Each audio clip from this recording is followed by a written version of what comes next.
আপনার মেয়ে এই ছেলের সঙ্গে জঙ্গলের মধ্যে ধরা খাইছে, প্রমাণ সহ আমরা হাতে নাতে ধরছি। বিয়া না দিয়ে কোনো উপায় আছে বলেন? আমার মেয়ে আমরা বুঝবো, আপনারা বিয়ে দেন কে? খবরদারি করতে গেলেন কেন? আয়তিশা, তুই সত্যি সত্যি জঙ্গলে গিয়া প্রেম করছস? না বাবা, এগুলো সব চক্রান্ত। আমি তো এই ছেলেটাকে চিনিও না। এটা জোর করে আমার সঙ্গে এই ছেলেটার বিয়ে দিয়ে দিচ্ছে, আর এই ছেলেটা এদের সাথে জড়িত আছে বাবা। না না খালু, থুকু শ্বশুর আব্বা, আমি তো কিছুই জানতাম না। হেরা যে আমার বিয়ে দিয়ে দেবে যদি আগে বুঝতে পারতাম, তাহলে কি আমি শার্ট পিনতে যেতাম? কোন জীবনে প্রথমবার বিয়ে করছে, একটা পাঞ্জাবি পিনতে যেতাম। দেখছো বাবা, দেখছো মনটা চাইতেছে একটা কষা চটকানা মারি ওকে। এমন একটা ভাব করতেছে যেন সত্যি সত্যি আমাদের বিয়ে হয়ে গেছে।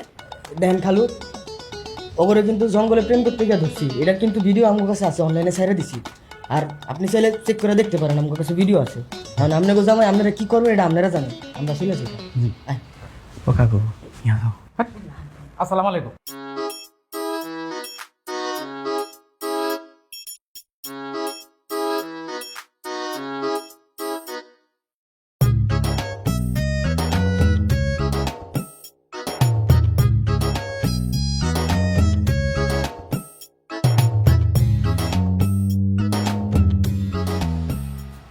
শ্বশুর আব্বা, আব্বা টেনশন করেন না আব্বা। জন্ম, মৃত্যু, বিয়া সব তো উপরওয়ালা ঠিক করে রাখে। আপনিও মাইনা লন। এরকম ফকিন্নির বাচ্চার সাথে আমার মেয়েটার বিয়ে দিছে, আমি ওগুলো সবগুলাকে থানায় ভরবো, পুলিশে দেবো।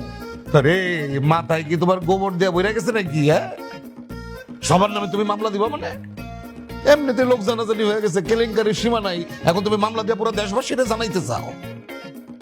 এই তো আব্বা, আপনি অনেক বুদ্ধিমান আব্বা। আপনি আমার মাইনা লন। আপনি আমার শ্বশুর আব্বা, আপনি আমার শাশুড়ি মা। টুকু আব্বা, আমার মাইনা লন না আব্বা। আমি আপনার মাইয়ারে অনেক ভালোবাসবো, যত্ন আপ্যায়ন করবো। যেমনি করবো হেমনি আঁটবো, হেমনি চলবো, হেমনি ফিরবো।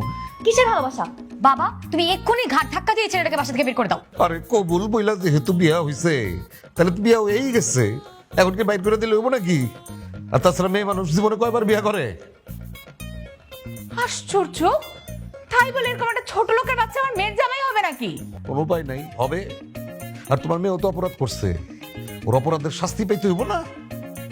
আজকের থেকে জামাই বাড়িতেই থাকবো। থাকবো। জামাই, তুমি তোমার বাপ মারে খবর দাও।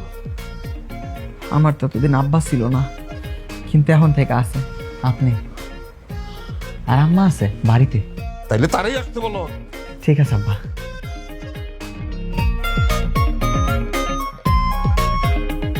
ফকিন্নির বাচ্চা, সম্পত্তি দেখা জিব্বা লক লক করতেছে না? সম্পত্তি ভোগ করার শখ হয়েছে, একটা জিপটা টেনে ছিঁড়ে ফেলবো। সিসি শাশুড়ি আম্মা, এটা আপনি কি কইতাছেন? আমার যদি কিছু হয় তাহলে তো আপনার মাইয়া বিধবা হয়ে যাবো গা। এটা আপনার ভালো লাগবো কোন দেখি? আর আপনি শাশুড়ি আমার এগুলো কথা শুনাইতেছেন কেমনে? পাপ লাগবো আপনার, পাপ। বড় বড় কথা ছাড়া তুমি আর কিছু জানো? আমার যদি রাগ উঠে না, আমি তোকে কোপায় মারবো। এই বাড়িতে থাকার শখ হয়েছে না? থাকবি, থাক। কিন্তু থাকবি কেমনে জানিস? চাকরের মতো। ফকিন্নির বাচ্চারা সবসময় ফকিন্নিই হয়। ঠিক বলছো মা, চলো।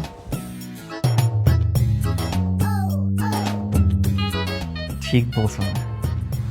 দিনের বেলায় যেমনে মনে হেমনে রাখেন, রাতের বেলা তো আপনার মায়ের লোকে থাকুন।